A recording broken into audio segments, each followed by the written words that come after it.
All right, so the Minnesota Timberwolves dominated the Denver Nuggets in game two. Denver couldn't figure out how to combat what Minnesota was doing to them throughout the course of the game.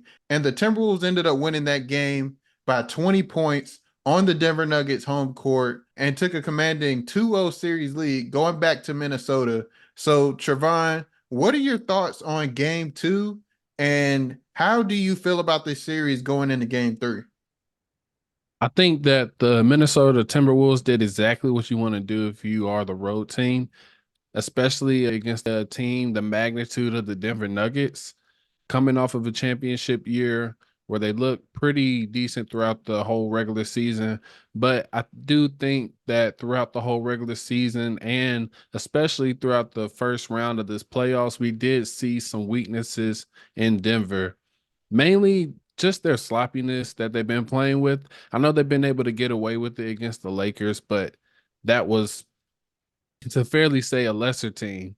As much as it pains me to say that with me supporting them, but the Lakers were a lesser team. Now the Minnesota Timberwolves are a lot younger. They're a lot hungrier. They don't know any better, as we said in the last video we spoke about them. They're just out here balling, and they're not taking their foot up off the gas. They're not taking their foot off the Nuggets' necks.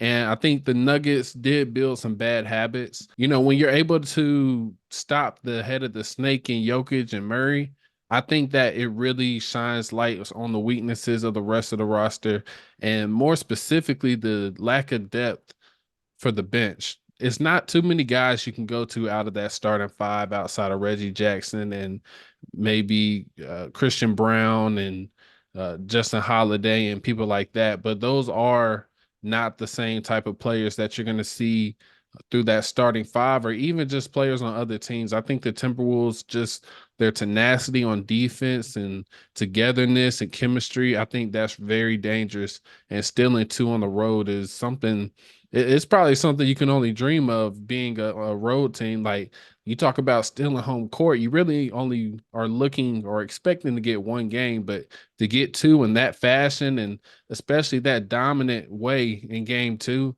that's really unheard of territory. So I think that the Timberwolves got out to a great jump. I think the Nuggets are, every game is must win for them starting game three, which is odd to say for them, just considering how we looked at them being defended champions and winning the championship last year. But they're in some deep water trouble. I think they can steal a game if they can really just decide to meet that level of physicality that Minnesota's coming with. I think they have a chance, but being down 0-2, already losing both of your home games, that's a tough situation. I see Minnesota pretty much riding the rest of the series out. I think the Nuggets can win some games, but I think Minnesota did the damage already. Completely understand where you're coming from. And from watching game two, the Nuggets, they just got dominated, man. They got punked. It's just plain and simple. Even Reggie Jackson said that they got punked. It just is what it is. And in game two, they were getting pushed off their spots. They had to catch the ball far away from the basket. And we all know as basketball players, right? If you're consistently getting pushed off your spot, if you're consistently catching the ball away from the basket, you're really putting yourself behind the eight ball and you're not able to run your offense as efficiently as it can, right? And you begin to play deeper into the shot clock and all that stuff.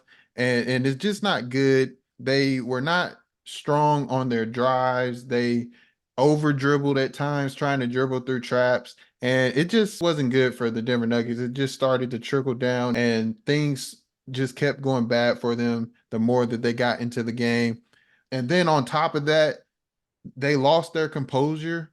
Jamal Murray throwing things onto the court. He also didn't show up to his post-game press conference. Michael Malone losing his composure, yelling at the referees. And there was just a lot of bad body language on the court for the Denver Nuggets. For me, I'm really worried about the Nuggets mentality going into game three and how they approach game three. I'll put it to you like this. So last year, everything was rolling, right? They got to the playoffs. They beat last year's version of the Minnesota Timberwolves pretty handily, right? They beat the Suns pretty handily. Then they beat the Lakers in the conference finals pretty handily. Then they beat the Miami Heat pretty handily in the finals, right? And as I was watching game two and how everything transpired and how the Denver Nuggets reacted to what was going on, it kind of dawned on me that this is really the first time in this specific window for the Denver Nuggets that they have been met with some sort of adversity. And for them to react the way that they did, it just didn't sit well with me. So I'm not going to say that that is who they are. But in this specific instance, with this specific game, I do think that that is something to take a note of because it seems like when things are going good, there everything's all right, right? But when things aren't going well, I don't think that as a defending champion, that's the way that you should respond. So I'm looking forward to seeing how they respond in game three. Yeah, like that's one of the things I noticed too. Just the way that they reacted to the calls and the refereeing. And I think they were completely missing the fact that they were not doing their part of what they need to do in order to win the game. They were kind of allowing things to happen in a sense of just trying to put the blame or looking to be bailed out by the refs when the Timberwolves were pressuring up on them and the Timberwolves were being physical with them and not backing down and making things tough for them. And I think even with all the physicality that the Timberwolves were bringing to the Denver Nuggets, I did see some plays when I watched that game back where the Nuggets honestly had some plays where it could have been fouls on them as well. So I don't think it was like a lopsided favoritism to one team more so than the other. I just think that was the natural environment of the game. I think it was a physical environment. We all know about the high stakes. It's two heavyweights going at it. I think that you have to really take into context that it was going both ways evenly, I think is how the game was officiated. Now I know Nuggets fans probably think otherwise. There were some missed calls, but overall, I think it was a fair officiated game.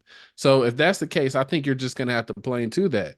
Now you don't have as many athletically gifted players on your roster. You may not have the ability to be as physical, but I think you have to try, man. Like you just can't lay down and accept what's going on. We heard Reggie Jackson talk about the exact word you used, which was they got punked. And he said, we can't even talk about basketball and X's and O's until we meet that force.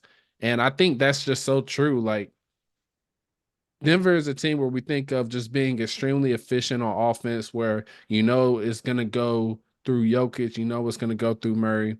But Minnesota really made it a point to just take those two out of it because, like I said earlier, you take away the head of the snake, that's going to affect the other guys. Other guys are going to have to play differently than their specific role calls for. And I think that once they took that away, the Nuggets really didn't know what to do.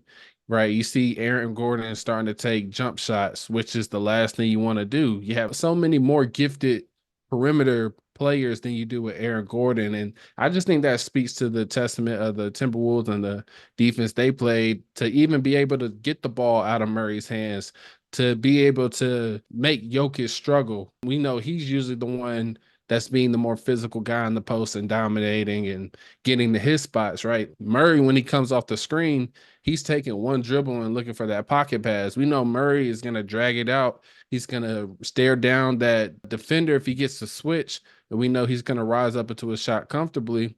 And whenever you face the Timberwolves, you're facing a guy that's wanting to switch on to you. It's just such a luxury to have Anthony Edwards guarding Murray, to kill Alexander Walker guarding Murray, Jaden McDaniels, who's a great defender guarding Murray, and then you have three towers in Cat and Gobert and Nas Reed that can bang with Jokic.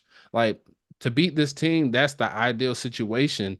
Not only have guys that can do it, but multiple guys that can go at those two players because we know how great they are as a tandem.